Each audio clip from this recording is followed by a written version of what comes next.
আসসালামু আলাইকুম ওয়া রাহমাতুল্লাহ। দেশ ও প্রবাস থেকে যারা আমাদের ভিডিওগুলো দেখেন সবার প্রতি অন্তরস্থল থেকে ভালোবাসা। আলহামদুলিল্লাহ আমরা এখন পর্যন্ত আমাদের ফার্মে 4টি গরু কিনতে পারছি।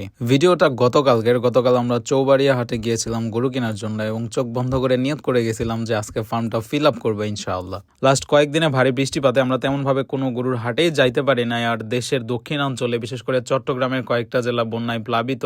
আল্লাহ তাআলা সবাইকে হেফাজত করুক, সবাই মন থেকে দোয়া করবেন। আর অবশ্যই আপনারা এই সময়টাই মানুষ এবং গবাদি পশু, বিশেষ করে এই বন্যার সময়টায় গবাদি পশুগুলোর অনেক কষ্ট হয়, কারণ মানুষ চাইলেও আত্মীয় স্বজন বা যে কোনো উঁচু জায়গাতে যেতে পারে, কিন্তু তাদের গবাদি পশুগুলোই তাদের বাধা হয়ে দাঁড়ায়। অনেকে সেগুলো ভালো যত্ন নিতে পারে না। আপনাদের যদি কারো ওই পর্যাপ্ত জায়গা থাকে আপনারা সেগুলো রাখতে দিবেন অবশ্যই। তো গত হাটে আমাদের আসতে একটু লেট হয়েছিল, এজন্য আজকে আমরা সকালই বের হই এবং আমরা গাড়ি পাইতে অনেক লেট হচ্ছিল। তারপর আমরা যখন আসি দেখি যে হাট এখনো শুরুই হয় নাই ভালো মতো। তো বেশ কিছুক্ষণ পরে এই গরুটা আমাদের পছন্দ হয় এবং আমরা একটা দাম দিই, কিন্তু ব্যাপারী সেটা আমাদের কাছে দেয় না। পরবর্তীতে অনেকক্ষণ পরে আমরা আবার গরুটার কাছে যাই, তারপর আমাদের সাথে দামাদামি হয় এবং গরুটা আমরা নিই। এটা একটা দেশাল গরু এবং এটার বয়স আনুমানিক 18 মাসের মতো, কিন্তু এই গরুটার গঠন এমন ছিল যে খুব ভালো মানের একটা দেশাল আমরা তৈরি করতে পারবো ইনশাআল্লাহ। এই জন্যই আমরা গরুটা কিনছি। আর আপনারা অনেকে একটা প্রশ্ন করেন যে ভাই আপনারা দীর্ঘদিন গরু পালন করেন, বিশেষ করে 1 বছর বা কুরবানি কেন্দ্রিক, এটাতে আপনাদের কেমন প্রফিট হয়? আসলে সব ধরনের গরু পালনে লাভ আছে। আপনি শর্ট টাইম প্রজেক্ট করেন, সেটা 3 মাসের, 6 মাসের বা 1 বছরের, যেটাই হোক সব ধরনের গরু পালনে লাভ আছে। বা আপনি গাভীর খামার করেন বা হাড্ডিসার মোটা তাজাকরণ করেন, সব ধরনের গরুতেই লাভ আছে।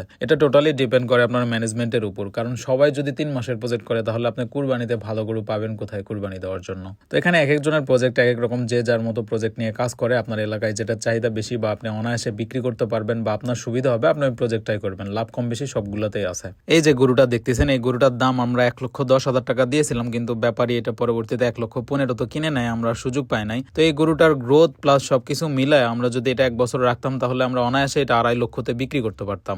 এই গরুগুলা যারা পালন করে তারা ছাড়া এগুলা কেউ বুঝবে না। আপনারা যারা এই গরুগুলা পালন করেন তারা হয়তো বুঝবেন এগুলার গ্রোথ কেমন বা এগুলাতে কেমন প্রফিট হয়। এবং যদি কস্টিং এর কথা বলা হয় তাহলে হয়তো 50-60 হাজার টাকা খাইতো এই গরু। এখন লাভের হিসাবটা আপনারাই করেন। তো এখানে অনলাইনে কিছু বিষয় ঘটে যেগুলো নিয়ে আমি কখনোই কথা বলি না, বা এগুলো নিয়ে কথা বললে সবসময় শত্রু বাড়বে, এটাই সত্য কথা। কারণ বাংলাদেশে আপনি মানুষের মাথায় কাঁঠাল ভেঙে খাইতে পারলেই মানুষ আপনাকে ভালোবাসবে, এটা সত্য কথা। তবে আমি জাস্ট একটা কথাই বললাম, একটু সময় নিয়ে ভাবেন। এই সেক্টরে আপনি তখনই খুব ভালো মতো লাভবান হতে পারবেন যখন আপনার নিজের একটা প্ল্যানিং থাকবে, নিজের একটা ফর্মুলা থাকবে। যদি উদাহরণস্বরূপ বলি তাহলে ফেয়ার অ্যান্ড লাভলির অ্যাড দেখে মেহজাবিনের মতো সুন্দর হওয়ার প্রচেষ্টা, কিন্তু আদৌ মেহজাবিন ফেয়ার অ্যান্ড লাভলি মেখে ফর্সা হয়েছে কিনা আমি দেখি নাই, জানি না, কিচ্ছু না। কিন্তু আমরা তাদের প্রমোশন বিশ্বাস করতেছি, তাদের অ্যাড বিশ্বাস করতেছি এবং তাদের বড় লোক বানাচ্ছি। তো আমি ভাই কালো মানুষ, আমার ফেয়ার অ্যান্ড লাভলি ইউজ করতে হয় না। আমার নিজের যে ফর্মুলা আছে সেটা দিয়ে আমি যথেষ্ট ফর্সা বা যথেষ্ট লাভবান আলহামদুলিল্লাহ। তো আপনার মাথায় ব্রেন থাকলে অবশ্যই আপনি ভিডিওটা বুঝবেন। সবাই ভালো থাকবেন। আসসালামু আলাইকুম ওয়া রাহমাতুল্লাহ। আর হ্যাঁ, আমাদের এই দেশাল গরুটা আমরা কিনেছি 1,08,000 টাকা দিয়ে। কেমন হয়েছে অবশ্যই কমেন্ট করে জানাবেন এবং আমার জন্য মন থেকে দোয়া করবেন।